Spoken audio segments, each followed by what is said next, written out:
পরিস্থিতি তুলকালাম। পরিস্থিতি সামলাতে হিমশিম খায় পুলিশ। রাতের অন্ধকারে একেবারে তাণ্ডব চালানো হয়। বহিরাগতরা হাসপাতালে ঢোকে ব্যারিকেড ভেঙে, তারপরে তাণ্ডব চলে। এমার্জেন্সি সহ একাধিক ওয়ার্ড ভাঙচুর করা হয়। সহায়তা কেন্দ্র যেটি ছিল সেটাও ভাঙা হয়। পুলিশ কেওস ছিল, পুলিশ কেওসকে তছনছ করা হয়, গাড়ি উল্টে দেওয়া হয়, বিক্ষোভের পর বিক্ষোভ চলে এবং পুলিশের উর্দি জড়ো করে আগুন ধরিয়ে দেওয়া হয়।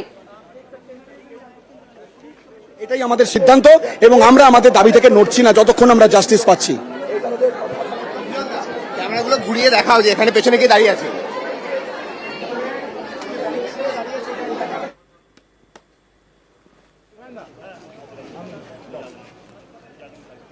প্রতিনিধি বিশ্বজিৎ এই মুহূর্তে আমাদের সঙ্গে রয়েছেন। বিশ্বজিৎ, রাতে যে ছবি দেখা গেছে একেবারে লন্ডভন্ড, তাণ্ডব চলে, হামলা চলে, রণক্ষেত্র পরিস্থিতি হয়, কিন্তু প্রশ্ন একটাই যে আরজি করে তাণ্ডবের নেপথ্যে কারা? পুলিশ কোনো ক্লু পেল?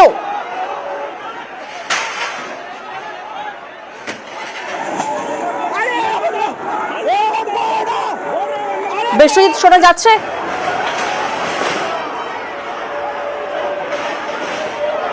ছবি আপনারা দেখছেন স্বাধীনতা দিবসের রাতের ছবি। যখন একদিকে রাত দখল কর্মসূচি হচ্ছে, তখন অন্যদিকে রণক্ষেত্র আরজিকর। ব্যারিকেড ভেঙে হাসপাতালে বহিরাগতরা ঢোকে এবং তারপরে রীতিমতো তাণ্ডব চালায়। গাড়ি উল্টে দেওয়া হয়, দফায় দফায় বিক্ষোভ হয়, সহায়তা কেন্দ্র ভেঙে দেওয়া হয়, পুলিশকে তছনছ করা হয়, এমার্জেন্সি ওয়ার্ড, বিভিন্ন ওয়ার্ড লন্ডভন্ড করা হয়, মেডিকেল ইকুইপমেন্টস ভাঙা হয়, সিসি ক্যামেরা ভাঙা হয়, ট্রমা কেয়ার তারপর সরিয়ে দেওয়া হয় জরুরি বিভাগে। এই ছবি রাতে আমরা দেখেছি, সকাল থেকেও দেখা গেছে আতঙ্কের ছবি, কর্মীরা আতঙ্কে রয়েছেন। আমাদের প্রতিনিধি বিশ্বজিৎ এই মুহূর্তে আমাদের সঙ্গে রয়েছেন। বিশ্বজিৎ, রাতভর যে ছবি আমরা দেখেছি, তারপর তো সকাল থেকে একটাই প্রশ্ন, আরজিকর তাণ্ডবের নেপথ্যে কারা? আমরা দেখেছি সোশ্যাল সাইটে পুলিশও কিন্তু সেই পোস্টই করেছেন, ছবি মার্ক করে। ক্লুয়ের খোঁজে পুলিশ, কোনো তথ্য কারা জড়িত রয়েছে, নেপথ্যে কারা, কি অভিসন্ধি ছিল, কিছু জানা যাচ্ছে? সেই ভিডিও ফুটেজ থেকে স্টিল ছবি করে কলকাতা পুলিশ বিভিন্ন জায়গায় সোশ্যাল সাইট থেকেও বিভিন্ন এই ছবি সংগ্রহ করে এই কারাই আক্রমণ করেছে, তারা কোথাকার থেকে এসেছিল, এই সমস্ত বেশ কিছু বিষয় তারা ইতিমধ্যেই পর্যালোচনা করেছে। ইতিমধ্যেই 9 জনকে আটক করা হয়েছে এবং এই 9 জন ছাড়াও আরো যারা ছিলেন, অন্তত এই মব অন্তত 4টে দিক থেকে এই মব এসেছে বলে আমরা জানতে পারছি। পুলিশ সূত্রে যেটুকু তারা তদন্তে উঠে এসেছে, অন্তত যে 4টি দিক থেকে তারা এসেছে এবং এই মবগুলো এসে তারা ভেতরে যখন ঢোকে, অর্থাৎ ভেতরে ঢুকে প্রথমেই তাদের টার্গেট ছিল যে এই আন্দোলনের মঞ্চ এবং তারপর এমার্জেন্সি, অর্থাৎ এই যে মব তারা কোথা থেকে এসেছিল সেইগুলো একেবারে চিহ্নিতকরণের কাজ চলছে এবং এখন পর্যন্ত যা সূত্র তাতে অন্তত 4টে জায়গা থেকে এই মব সংগঠিত হয়েছিল বলে পুলিশ সূত্রে জানা গেছে এবং নির্দিষ্টভাবে ছবিতে যাদেরকে দেখা যাচ্ছে তাদের চিহ্নিতকরণের কাজ চলছে। ইতিমধ্যেই যারা গ্রেপ্তার হয়েছে তার বাইরেও বেশ কয়েকজনকে তারা চিহ্নিত করেছেন এবং তাদেরকে আগামীতে তাদেরকেও আটক করা হবে এবং গ্রেপ্তার করা হতে পারে বলে পুলিশ সূত্রে জানা গেছে এবং তাদের বিরুদ্ধে সরকারি সম্পত্তি ক্ষয় করা, যেমন সরকারি সম্পত্তি নষ্ট করার মতন যারা যে করা আইন রাজ্য সরকার এনেছেন, সেই আইন সেই ধারা তাদের উপর প্রয়োগ করা হতে পারে, এমনটাই সূত্রের খবর। একেবারেই, এবং সেই তথ্য, সেই ক্লুয়ের খোঁজেই তো পুলিশ রয়েছে যে আরজি করে যে তাণ্ডব চললো, রাতভর যে তাণ্ডব চললো, সেই তাণ্ডবের নেপথ্যে কারা রয়েছে। কারণ আমরা দেখেছি পাঁচিল টপকেও হাসপাতালে দলে দলে লোক ঢোকে। অন্যদিকে আন্দোলন যে চলছে সে তা বানচালের ছকেই কি বহিরাগত হামলা, এমন চাই তো জুনিয়র ডাক্তাররা। তারা মনে করছেন, তারা অভিযোগ তুলছেন, অভিযোগ তুলে ফের ধর্নায় জুনিয়র ডাক্তাররা।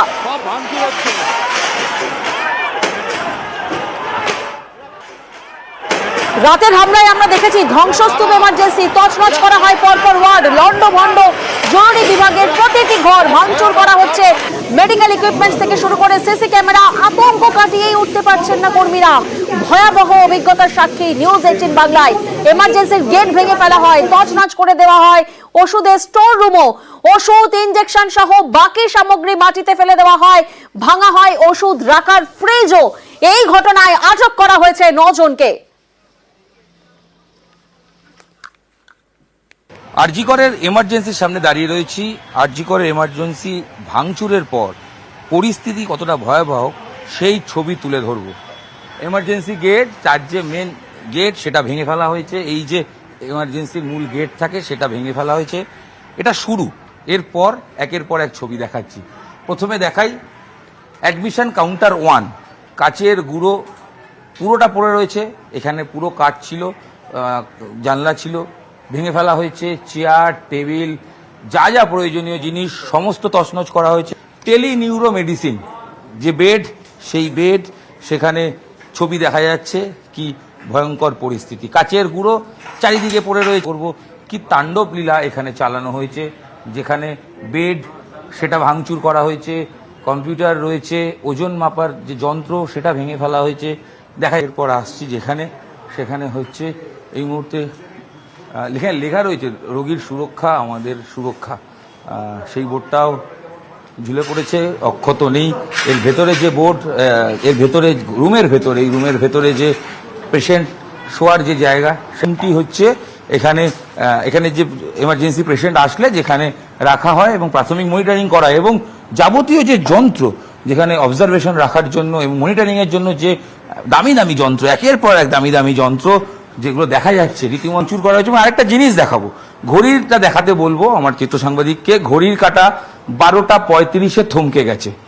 ঘড়ির কাঁটা 12টা 35-এ থমকে গেছে, অর্থাৎ এই মুহূর্তে সেই মুহূর্ত আর কি, যখন 12টা 35 বাজে তখনই এই তাণ্ডব লীলা, এই ভাঙচুর চালানো হয়েছে।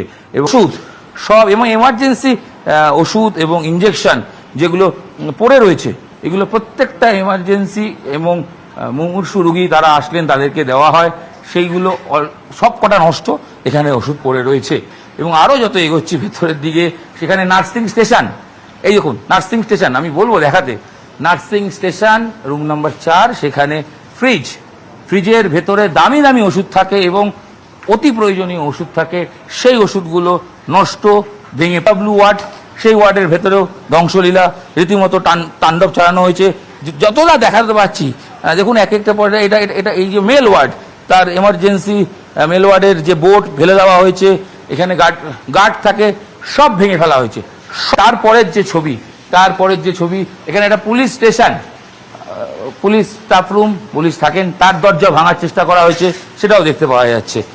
নার্স চেঞ্জিং রুম, তাও ভাঙচুর করা হয়েছে, সব কিছু। সিসিইউ 2 ক্রিটিক্যাল কেয়ার ইউনিট, সেই ক্রিটিক্যাল কেয়ার ইউনিটের ভেতরে যাব, সেই ভেতরে ছবি দেখাবো। সেখানকার ছবি দেখা যাচ্ছে। খাতা, এই যে খাতা পড়ে রয়েছে, যেখানে রোগীদের অত ডিটেল লেখা থাকে, কার কি ওষুধ চলছে, সেইগুলো ক্রিটিক্যাল কেয়ার ইউনিটের ভেতরে ছবি। যেতে বলবো আমরা যাব, আমরা ভেতরটা দেখাবো। এমার্জেন্সির একতলাটা কার্যত কিচ্ছু নেই, ধ্বংসের পরিণত হয়েছে। কাঁচ চালানো হয়েছে, একের পর এক কাঁচের দেয়াল ভেঙে ফেলা হয়েছিল, এবং যে তাণ্ডব লীলা চলেছে তার ধ্বংসস্তূপ রীতিমতো চোখে আঙুল দিয়ে দেখিয়ে দিচ্ছে কি ঘটেছিল ঠিক রাত 12টা 35 মিনিটে। ক্যামেরায় খোকনের সাথে ইরন রায় বর্মন, নিউজ 18 বাংলা।